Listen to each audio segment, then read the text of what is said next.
இந்த பேராசிட்டல் காய்ச்சல் மாத்திரை விலை குறைவு. அப்படி எவ்வளோ பெரிய வியாதி இருந்தாலும் பேராசிட்டல் மாத்திரை போட்டால் தீரும்னு நினைப்பீங்களா? அப்போ எவ்வளவு பாவம் செஞ்சீங்களோ அதற்கேற்ற பரிகாரத்தை கர்த்தருக்கு நீங்கள் செலுத்தினால் மட்டுமே உங்கள் பாவம் மன்னிக்கப்படும். இதுவே சத்தியம். அல்லேலூயா. எரேமியா 13:14 ஒருவர் வாசிப்போம்.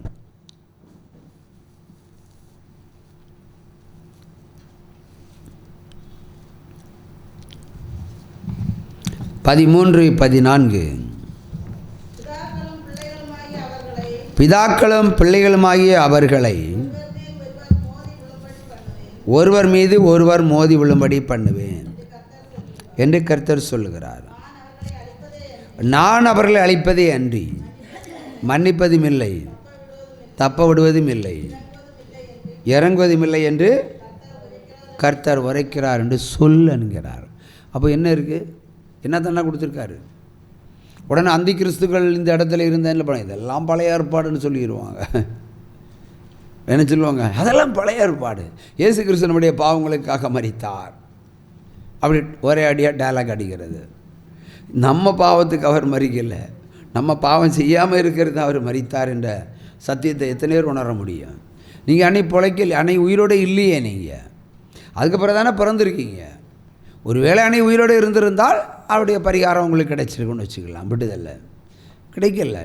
அவர் நம்முடைய பாவத்திற்காக அவர் மரித்தார் என்று சொல்லலாம். ஆனால் பாவத்தை கழுவுவதற்கு மரித்தார் என்று சொன்னால் அது தவறு. அல்லேலூயா. திருத்திக் கொள்ள வேண்டும். பாவம் செய்தவனுக்கு தண்டனை. இப்போது யூதாசு பாவம் செய்தான், அவன் தூக்கில் செத்தான், நாண்டுட்டு செத்தான்.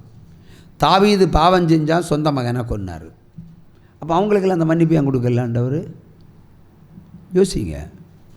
ஏசாயை வஞ்சித்தான் யாக்கோபு இல்லையா? பசியோடு இருந்தோன்னு சாப்பாடு கொடுக்க சொல்லியிருக்கிறாரு. இவன் அப்படி இல்லை, சாப்பாட்டை ரேட்டு பேசி விற்று மொத்த ஆஸ்தி வாங்கிட்டான். பார்த்தா இவன் பாரு 21 வருஷம் ஆடு மேய்ன்னு தண்டனை கொடுத்தாரு. எத்தனை வருஷம்? 21 வருஷம். நீ ஒரு கூழ் கஞ்சி சொந்த சகோதரனுக்கு கஞ்சி கொடுத்துட்டு அவனுக்கு சொத்தை பறித்த படுபாவி. நீ மாமியார் வீட்டில் போய் என்னது 21 வருஷம் ஆடு மேய்ச்சிக்கொண்டுட்டாரு. தண்டனையா மன்னிப்பா? தண்டனை தானே. சரி, 21 வருஷம் ஆடு மேய்ச்சான். அங்கே ஒரு பொண்ணு மேலே ஆசைப்பட்டான். அந்த பொண்ணை கொடுத்தாரா? நீ கூழு கஞ்சி கொடுத்து அவனை சொத்தை ஏமாத்தின. இவன் நல்லா முக்கோண மூஞ்சியாக இருக்கிற ஒரு பொண்ணை கொடுத்து தவ ஏமாத்திட்டான். இவன் அழகான பெண்ணை தேடினான். எனக்கு இந்த பொண்ணு தான் எனக்கு வேணும்னு கேட்டான். கட்டித்தரலாம் கல்யாணம் தள்ளிட்டு 7 வருஷம் ஆடு மேய்க்க வச்சுட்டு 7 வருஷம் ஒரு பெண்ணை அடைவதற்கு 7 வருஷம் 7 வருஷம் வேலை பண்ண வச்சுக்கிட்டு 7 வருஷம் முடிஞ்சது இனி கல்யாணம் பண்ணி தரேன்னு சொல்லிவிட்டு அன்றைக்கெல்லாம் விளக்கெல்லாம் அணைச்சிக்கிட்டு ராத்திரியோடு ராத்திரி சொந்த தகப்பன் செய்கிற வேலையை பாருங்கள், அநியாயத்தை செஞ்சுட்டான். அந்த லேயாளை, அதாவது மிகவும் அளவு குறைந்தவளை அந்த அறைக்குள்ளே உள்ளே போட்டு பூட்டிட்டான். விடிய காலம் பார்த்தாச்சுன்னா அட பாவி ஒன்னையா நான் போச்சா ஏமாற்றிட்டான். நீ இங்கே ஏமாற்றினாய், அங்கே இன்னொரு உன்னை ஏமாற்றுவது ரெடியாக இருக்கிறான். நீ இன்னொரு இடத்துல பொய் சொன்னால் உனக்கே பொய் சொல்லி உன்னை ஆட்டை போட ஒருத்தன் அங்கே ஆயத்தப்படுத்துவார். பைபிள் அப்படி தான் திட்டவும் தெளிவுமாக சொல்லுகிறது. 21 வருஷம் அவன் அந்த தண்டனையை அனுபவித்தான். சாதாரண மனிதனா? நீங்கள் நினச்சி பாருங்கள். ஆபிரகாமுடைய பேரன். ஆபிரகாம் என்ன சொல்லப்படுகிறது? ஆபிரகாம் கால்மதித்த தேசமெல்லாம் சொந்தமாக்கி கொண்டான். அப்போ ஆபிரகாமுடைய பேரன். ஈசாக்கினுடைய மகன். ஈசாக்கு ஒரு ஆண்டவர் கொடுத்துருப்பார். ஈசாக்கு விதவதைத்தான் 100 மடங்கு அறுவடை செய்தான். 99% இல்லை. ஈசாக்கு என்ன செய்தாலும் அது அறுவடை. என்ன விவசாயம் பண்ணாலும் பயங்கரமான ஆசீர்வாதம். அப்போ இவன் எவ்வளவோ சம்பாதிச்சிருக்கிறான் பாருங்கள், எவ்வளோ சம்பாதிச்சிருக்கான். இவ்வளோ சம்பாதிச்செல்லாம் யாருக்கு சொந்தம்? யாக்கோவுக்கு. ஒரு புடி மண்ணை எடுக்க விட்டாரா ஆண்டவர்? ஓடுறா 21 வருஷம் மன்னிப்பாக கொடுத்தாரு, தண்டனை தானே கொடுத்தார். அப்போ எப்படி நீங்கள் மன்னிக்கலாம்னு சொன்னார். ஏன் அண்ணாலே எடுத்துக்கிடுவோம். அண்ணாள்கிட்ட ஜென்ம சாபம் இருந்தது. பொறுத்தனை வாங்கின பிற பிள்ளை கொடுத்தாரா, வாங்குற முன்னாடி கொடுத்தாரா?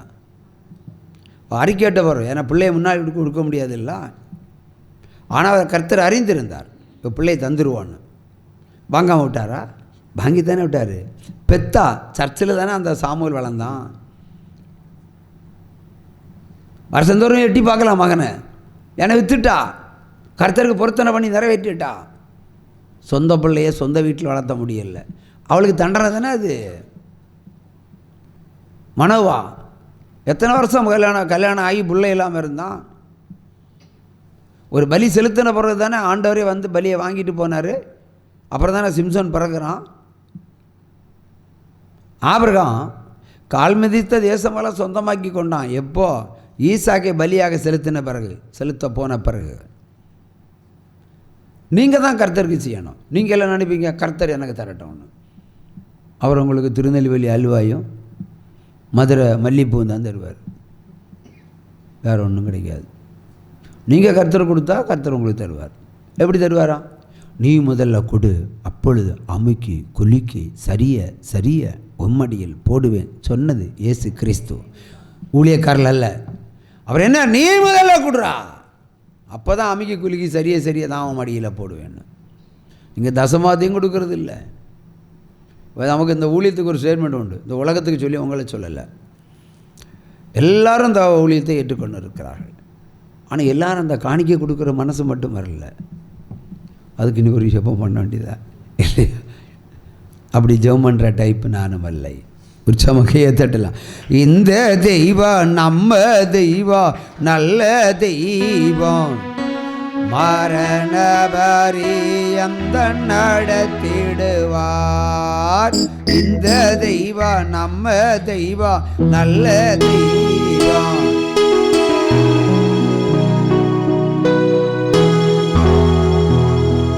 எத்தனையோ இடர் சூழ்ந்தாலோ அத்தனையோ தாங்க பலன் தருவார்.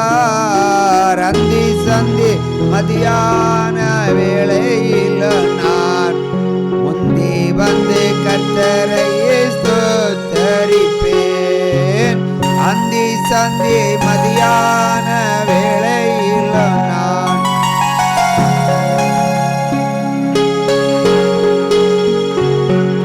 கோலியாத்து கொக்கரித்து நின்றாலும் சாரிபாத்து விதவை போல் தத்தளித்தாலும், கோலியாத்து கொக்கரித்து நின்றாலும் சாரிபாத்து விதவை போல் தத்தளித்தாலும், ஜெயம் தரும் தேவனுண்டு,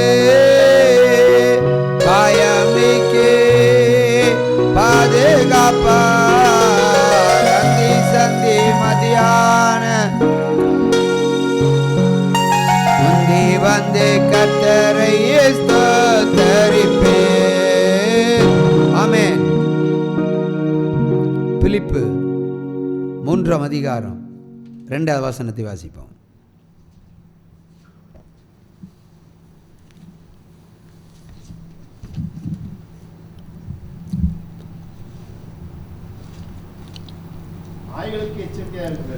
நாய்களுக்கு எச்சரிக்கையாயிருங்கள்,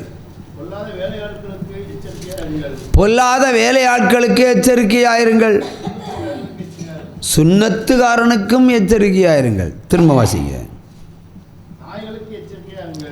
நாய்களுக்கு எச்சரிக்கையாயிருங்கள், பொல்லாத வேலையாட்களுக்கும் எச்சரிக்கையாயிருங்கள், சுன்னத்துக்காரனுக்கும் எச்சரிக்கையாயிருங்கள். இன்னொரு முறை கூட வாசிங்க.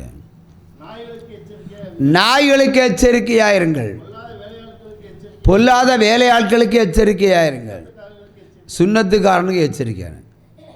இல்லை, பொல்லாத வேலையாளுன்னா எல்லாருக்கும் தெரியும் இல்லையா? துன்மார்க்கர் அநியாயம் செய்வாங்க, அக்கிரமம் செய்வாங்க. நாய்களுக்கு எச்சரிக்கையாருங்க. நாய் வந்து என்ன செய்யும்? நக்காது, கடிக்கும். கடித்தா தொப்புள் குழியில் 90 ஊசி போட வேண்டியதான் இல்லையா? அப்படி தானே? அப்படி நாய்களுக்கு எச்சரிக்கையாருங்கன்னு சொல்கிறாரு. பொல்லாத வேலையாட்களுக்கு எச்சரிக்கையாருங்க, அதாவது கள்ள வேலைக்காரர்கள். இது இங்கே பொல்லாத வேலையாளன்னா யார்? அந்தி கிறிஸ்துக்கு வேலை செய்கிற ஊழியக்காரர்களுக்கு எச்சரிக்கையாருங்கன்னு. கடவுளுக்கு வேலை செய்கிறவன் இல்லை, அந்தி கிறிஸ்துவனுடைய எண்ணங்களுக்கு ஏற்றபடி ஊழியம் செய்கிறவர்கள். அந்தி கிறிஸ்து என்ன சொல்லுவான்? ஒரு ஊழியக்காரண்டாக இருந்து சொல்லுவான், நம்முடைய பாவங்களுக்கு தானே அவர் மரித்தார், அப்போ நம்ம தொடர்ந்து விபச்சாரம் பண்ணால் என்ன தப்புன்னு நினைப்பான். அதுதான் நம்முடைய பாவங்கள். அடுத்த கட்டம் சொல்லுவான், 1000 முறை பாவம் செய்தாலும் ஆண்டவர் மன்னிப்பேன்னு சொல்லிக்காரு. நான் ஒரு 100 முறை தானே பாவம் செஞ்சுருப்பேன், இன்னும் 900 பாவம் செய்யலாமே. இன்னும் அவன் தன்னுடைய நியாயத்தை வெளிப்படுத்துவான். அப்போ கூட அவனுக்கு இந்த பாவத்தை குறிச்சுள்ள பயம் வராது. ஆகவே இப்படி சொல்லுகிற ஊழியக்காரர்களுக்கு நீங்கள் எச்சரிக்கையாக இருங்கன்னு அர்த்தம்.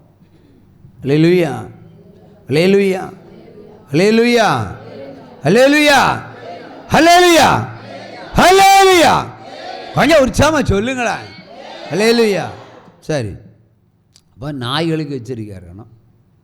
நாய் கடிக்கும், பொல்லாத ஊழியக்காரனும் கடிப்பான். கடித்தா 90 ஊசி தான். அல்லேலூயா. இப்போ நான் என்ன சொல்லுவார்னா, அடுத்த பாயிண்ட்டு சுன்னத்துக்காரனுக்கும் எச்சரிக்கையார். சுன்னத்துக்காரன்னா யார்?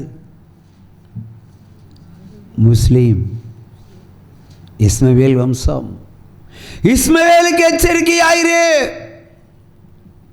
இந்தியா தேசத்தில் அலுவல் கேட்கும் போர் உண்டாகும்.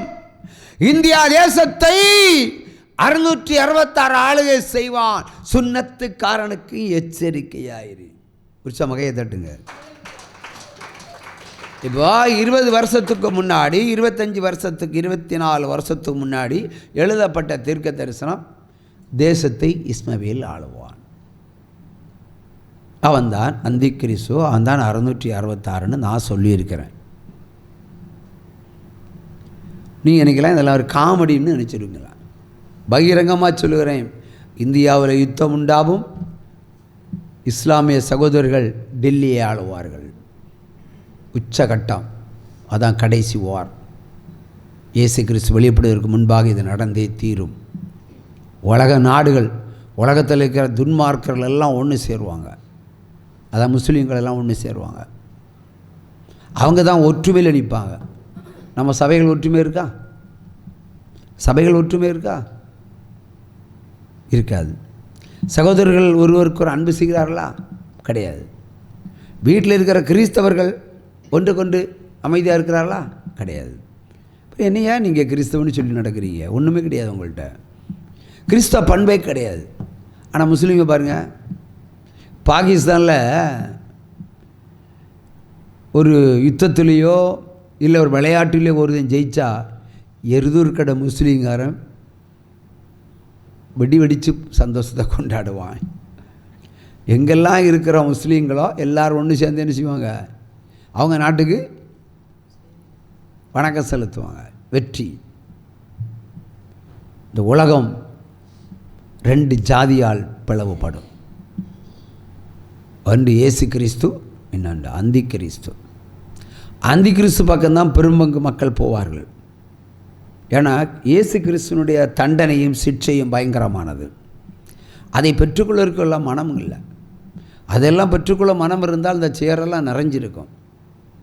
நமக்கு அதெல்லாம் வேண்டாம். நமக்கு ஈஸியாக போகணும், மழை நனையணும், கிடைக்கிறத வாங்கிட்டு ஓடி போயிடணும் நினைக்கிறவங்க. வசனத்தின்படி வாழணும், வசனத்தின்படி ஜீவிக்கணும்னு எண்ணம் கிடையாது. ஆண்டவருக்கு கொடுக்காதவன் ஆனால் டாக்டருக்கு கொடுத்துருவான். அதை பற்றி அவனை கவலையே கிடையாது. தாய்க்கு தாலி அறுத்தாவது சிகிச்சை பண்ணுவான். இல்லைன்னா கண்டவனை தாலி அறுத்தாவது என்ன பண்ணுவான்? சிகிச்சை கொடுப்பான். அப்போ துன்மார்க்கோட சுபாவம் இப்படி தான் இருக்குது. கர்த்தருக்கு கொடுத்தா சமாதானம் உண்டாகும், துன்மார்க்கு கொடுத்தா என்ன உண்டாகும்? ஒன்றும் கிடையாது. ஆனால் மருத்துவத்துக்கு கொடுக்குறவங்க எல்லாம் கணக்கு வச்சுருக்கீங்களா? ஒரு மனிதன் சம்பாதிக்கிற மொத்த பணம் எங்கே போகுது? மருத்துவத்துக்கு தான் போகுது. அடுத்து துன்மார்க்க சபைக்கு போகுது. 2 தானே போகுது. நீதிமான சபைக்கு எங்கே போகுது? இல்லை நீங்கள் நீதி செய்கிறீங்களா? நீங்கள் இலைக்கு கொடுக்குறீங்களா? இல்லை நீங்கள் இல்லாதவனுக்கு கொடுக்குறீங்களா? ஒன்றுமே இல்லையா? நீங்களும் செய்ய மாட்டீங்க, அடுத்தவனும் செய்ய மாட்டீங்க. ஆகவே இந்த 2 சபை, இந்த 2 அமைப்பால் பிளவுபடும். இயேசு கிறிஸ்து ஒரு போதனை சொல்லுகிறார். எப்படி சொல்லுகிறார்னு சொன்னால், ஒரு கூட்டம் தெரிந்து கொள்ளப்பட்ட காலத்தில் நீதியின் விசாரணையும் போது வலது பக்கம் ஒரு கூட்டத்தை நிறுத்துகிறார். இந்த கள்ள ஊழியக்காரர்களெல்லாம் இடது பக்கம் நிறுத்துகிறாரு. கள்ள ஊழியக்காரெல்லாம் இடது பக்கம் நிறுத்துகிறாரு. அப்போ கள்ள ஊழியக்காரர்களுக்கு ஒரு ஆவேசம். என்ன ஆண்டவரே, உமது வலது பரியட்சத்தில் நாங்கள் நிற்க வேண்டும்.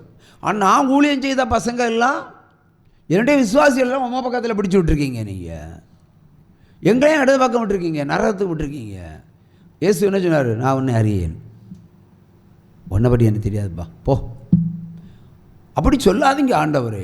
உம்முடைய நாமத்தில் தான் பேயை ஓட்டுனேன், உம்முடைய நாமத்தினால் என்ன பண்ணேன், நிறைய பேருக்கு சுவிசேஷம் பண்ணேன், என்ன பண்ணேன்னாக்கா சொல்லுவான். அப்பவும் சொல்லுவார், ஒன்று எனக்கு தெரியாது. ஆனால் இவர்களோ என்னது, உணவு இல்லாமல் நான் இருந்தேன், எனக்கு உணவு கொடுத்தார்கள். உடை இல்லாமல் நான் இருந்தேன், எனக்கு உடை கொடுத்தார்கள். நான் வியாதிப்பட்டு இருந்தேன், எனக்கு மருத்துவ சிகிச்சை அளித்தார்கள், உதவி செய்தார்கள். நான் சிறைப்பட்டு இருந்தேன், என்னை பார்க்க வந்தார்கள். ஆனால் இந்த நாளை நீ செய்யலையே. ஆனால் அந்த விசுவாசிகள் செய்திருக்கிறார்கள். ஆனால் அந்த ஊழியக்கார பசங்க ஒன்றும் செய்யலை. ஆக உங்களெல்லாம் நரகத்தில் போடுறேன், இவங்களை பரலோகத்தில் போடுறேன். இதுதான் ஏன் ஜட்ஜ்மெண்ட்டு. அல்லேலூயா. நன்மை செய்தால் மேன்மை இல்லையோ, நன்மை செய்தால் மேன்மை இல்லையோ. ஒரு ஊழியக்காரன் 3 கோடி காரில் போகிறான். தன் சபையில் இருக்கிறவன் ஒரு சைக்கிளாவது வாங்கி கொடுக்கலாம் இல்லை, கொடுப்பானா? ஏன் அப்பம் வீட்டு பணத்தை கேட்கல, நீ வசூல் பண்ணுற காணிக்கையில் கொடுன்னு தான் சொல்கிறேன். இல்லைன்னா வைப்பாரு உனக்கும் கேன்சரு. அல்லேலூயா அல்லேலூயா அல்லேலூயா அல்லேலூயா அல்லேலூயா அல்லேலூயா அல்லேலூயா அல்லேலூயா. நான் உன்னை தெரிந்து கொண்டேன், நான் உன்னை நடத்தி செல்வேன். நான் உன்னை தெரிந்து கொண்டேன், நான் உன்னை நடத்தி செல்வேன்.